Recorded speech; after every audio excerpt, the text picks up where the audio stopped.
Hello, আজকে আমি 3D art বানিয়েছি আমার আগের দিনের আঁকা মাটির থালাটার ওপর। মল্ডেড ক্লের সাথে কম বেশি আমরা সবাই পরিচিত। ছোটোবেলায় প্রজেক্টের ক্ষেত্রে এগুলো আমরা সবাই মোটামুটি ব্যবহার করেছি, তাই না? আমি তাও বলে দিই, এখানে আমি ক্লে, ট্যালকাম পাউডার আর ফেভিকল এমআর নিয়ে এটা কমপ্লিট করেছি।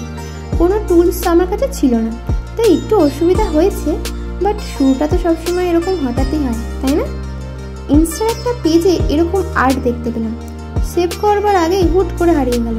কিন্তু হয় না, কিছু কিছু জিনিস এক দেখাতেই মনে যেতে চায়। এটাও সেই একই, তাই হুট করে ক্লে অর্ডার করে নিলাম। টুলসের অভাবটা তুলি আর সেফটি পিন মিলে বুঝতেই দিল না।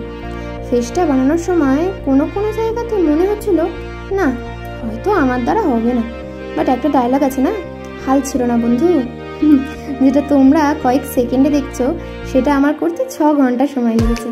তাই অত বড় ভিডিওটা শর্ট করতে করতে রীতিমতো আমার কাল ঘাম ছুটে গেল। তাও প্রথম চেষ্টায় কেমন হলো আমাকে অবশ্যই জানিও। পরের বার আরও বেটার করার চেষ্টা করব। আজকের মতো আসি, টাটা।